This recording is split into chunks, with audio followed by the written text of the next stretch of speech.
आज Doubtnut app download करें। Doubtnut पर अपने सभी गणित, रसायन विज्ञान, भौतिक विज्ञान और जीव विज्ञान के डाउट्स का करो सफाया।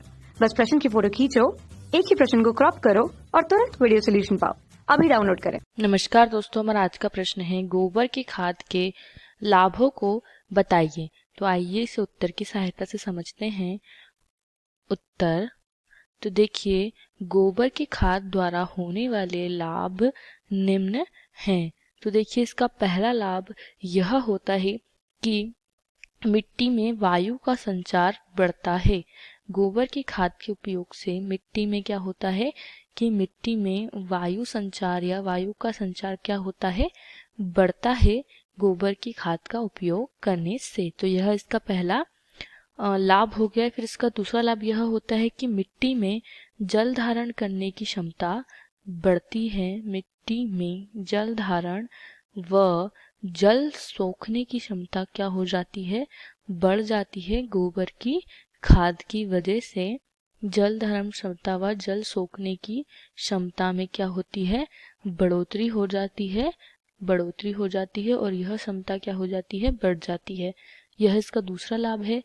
इसका तीसरा लाभ क्या है कि पौधों की जड़ों का विकास, पौधों की जड़ें जो होती हैं उन जड़ों का विकास अच्छा होता है। गोबर की खाद की वजह से विकास अच्छा होता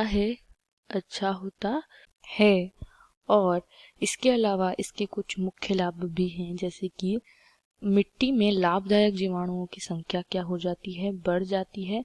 मिट्टी में लाभदायक जीवाणु जो मिट्टी के लिए क्या होते हैं, लाभदायक होते हैं, उनकी संख्या बढ़ जाती है। उनकी संख्या में क्या हो जाती है, बढ़ोतरी हो जाती है। किसकी वजह से, गोबर की खाद की वजह से। और इसका पांचवा लाभ यह है कि देखिए, लाभदायक जीवाणुओं की क्रियाशीलता भी बढ़ती है। लाभदायक जीवाणुओं की क्या हो जाती है, क्रियाशीलता भी बढ़ जाती है।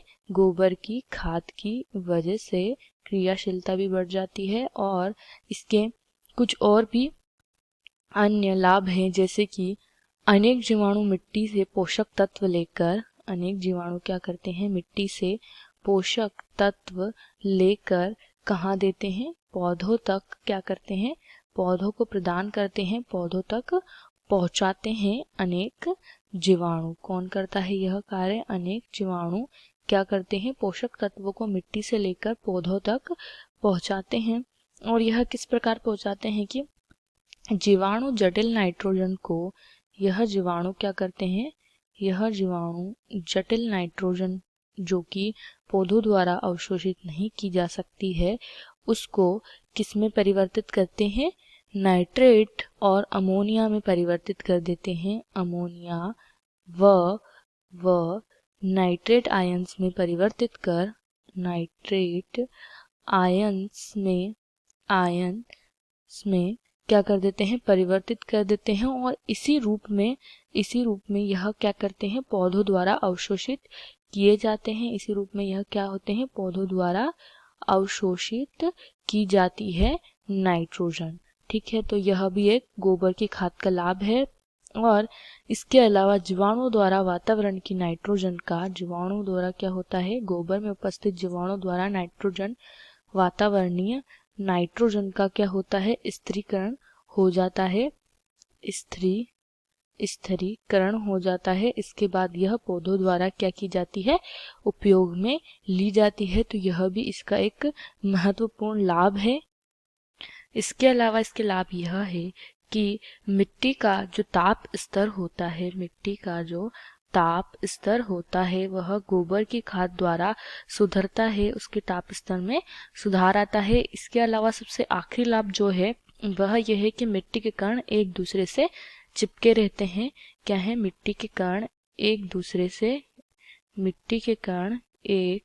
दूसरे से चिपकते हैं व चिपके रहते हैं। किसकी सहायता से, गोबर खाद की सहायता से।